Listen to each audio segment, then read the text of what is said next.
Tonight was a good win for our basketball team, and anytime you play a team like UTEP, when I was walking out there before the game, you always look at the size of the opponent, and they're as big and physical of a team as we'll face.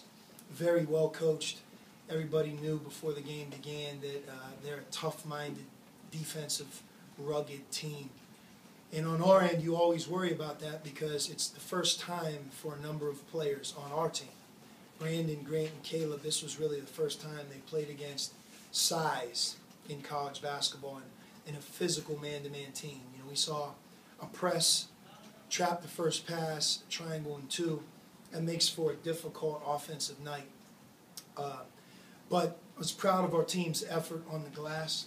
You know, rebounding the ball 35-15 against a team that physical, I think says a lot about our own depth and size inside. And to me, that was the difference in the game. 35 rebounds for Arizona, 15 for UTEP. We're fouling the shooter. I know everybody knows that. We have to get that corrected.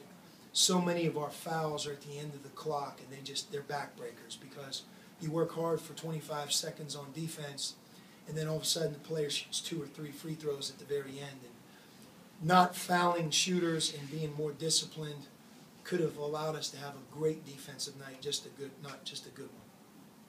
Thought the negative on our end was our turnovers. It's a shame because we had 8 turnovers against Charleston Southern, and we follow that up with 19 here tonight.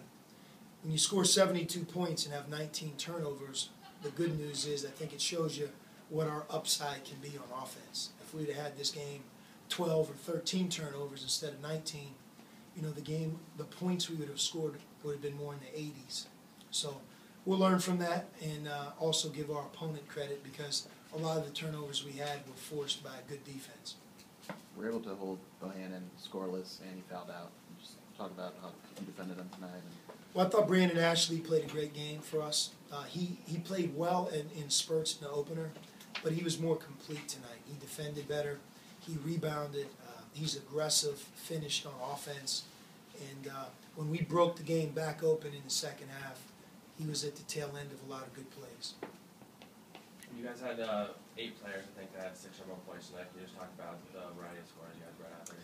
You know, we're a balanced team. We're a team that plays 10 players. We're counting on all 10 to contribute. On a given night, one may not have as big of a night or maybe not play as much or as well.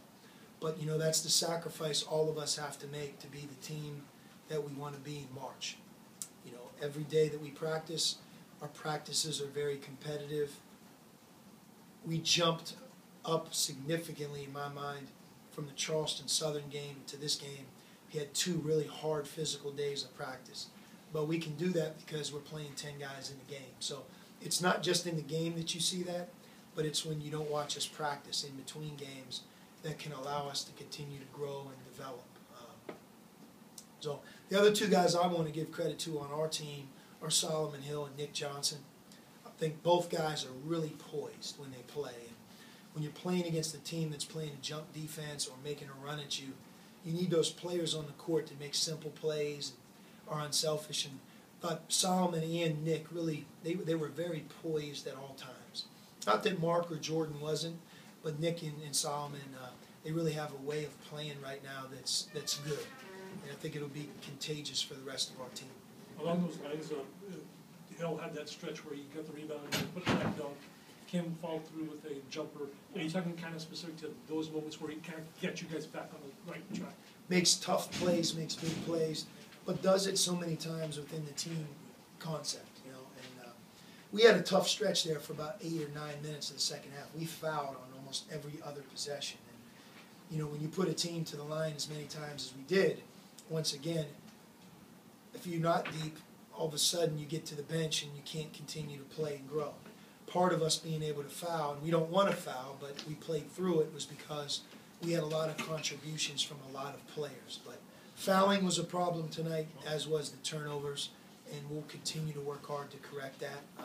It's November. We're still not smooth in getting the ball inside. We'll get better at that as the season goes on. You shot 13. You talk about how necessary is it to try to get Solomon involved early. It's not. I like how he's playing. You shot 13 threes in the first half at a high percentage, dropped that down to 5 in the second, but the overall field goal percentage went up. Was that a conscious effort, or was that a reaction to what they threw at you? Yeah, in the first half they trapped more and they played a triangle and 2, so about 4 or 5 of those threes were just a function of how they were playing, and they were good threes.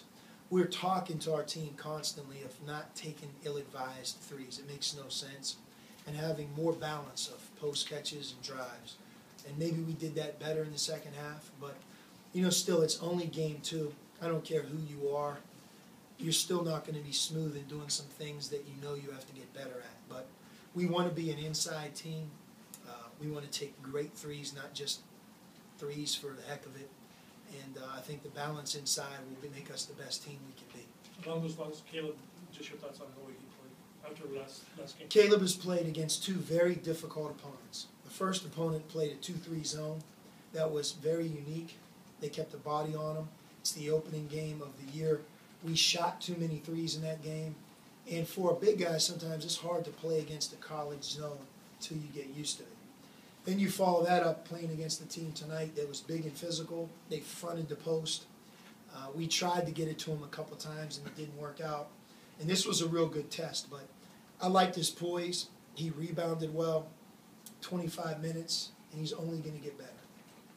Is that more it for Caleb right now, just adjusting to what people are throwing at him more than his body? There was some, you guys were talking earlier that he was kind of learning how to play with that extra strength. Yeah, he's fine. I mean, when you're a big guy in college, you're going to have nights sometimes where you don't get it, especially in November. He'll be a much better player and a different player in December and January than he is now. He just needs game experience, and his coach and his teammates have to continue to learn to get him the ball in a better way, and I know we're going to do that. You talk about game experience, but you have one game in the next 12 games.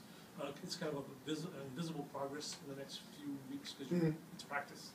Just your thoughts over the time. This is a time to grow and get better. If we were in a tournament like we were in last year, we're trying to do that, and playing these games here at home, we're trying to do that as well. I can't thank our crowd enough. I mean, it looks like a February crowd to me. The Zona Zoo is packed. There's a great feeling in McHale. I know we fouled a lot in the second half, and it took some of the transition away from us, but that home court atmosphere and advantage is as good as it gets right now. And what we've talked a lot about to our team is making sure that we respect McHale, that we play hard, and we take advantage of this incredible home court that we have. And hopefully Monday can be more of the same. Both the crowd and our team can continue to get better and grow against Long Beach State. A year ago, Long Beach State went to Pittsburgh and won, and they were an NCAA tournament team. I know they lost a few guys, but they're that team that's capable of beating any team on their schedule. And I know when they get into conference play, they're going to be very successful. So we're going to have our hands full on Monday, and we want to make sure that we're really prepared and ready to go. How do you think Shoals